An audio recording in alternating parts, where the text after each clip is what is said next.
তাইরে ছাড়া এই দুনিয়ায় টাকার কোনো মানে হয় না। প্রত্যেকটা ছেলের লাইফে তাইরে লাগই লাগে। পুরো একটা মাস হয়ে গেছে তাই লোকে কোনো দেখা নাই, কিচ্ছু নাই। জানোস বন্ধু, কিতা বন্ধু হ তাইরে দেখার লাগিয়া আমার মনটা এমন কান্দে। তারে অনেক ভালো পাইতে না বন্ধু। তাইরে এমন কোনো জায়গাত লইয়া গেছি না, জানোস তুই, হাঁটতে, বইতে, খাইতে, ঘুমাইতে সবসময় তাই আর তাই।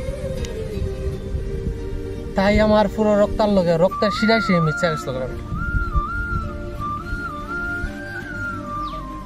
তাইর উপর আমি নজর রাখতাম, আমি সারা যাতে তাইরে কেউ হাত লাগাইতে না পারে। কিন্তু একটা কথা জানোস বন্ধু, তাইর আর আমার সম্পর্কটা পুরা বাঙ্গাল লাগিয়া মানুষ কুত্তার লাগাই আমরা পিছনে লাগিয়েছে গা। লাগছে তো কিতা হয়েছে, একটা দেখে লাগ না রে, তাইরে ছাড়লে আমি তার লাগাই না পাইতাম না। অ্যাকচুয়ালি জানোস আমারই ভুল। একদিন তাইরে রাখিয়া আমি গেছিলাম সানো, আর আয়া দেখি তাইরে কেডাই শুরু করে লিয়ে গেছে গিয়া। তাইটা খে বন্ধু একটু কইবি নি? তাইটা জানোস কে? তাইটা হইল গিয়া আমার জাঙ্গি ভেন্ট।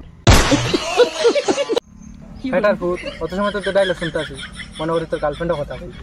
এখন উঠিয়া কথা জাঙ্গার কথা, আল্লাহ বে ম্যাঙ্গা হেটা সুদা।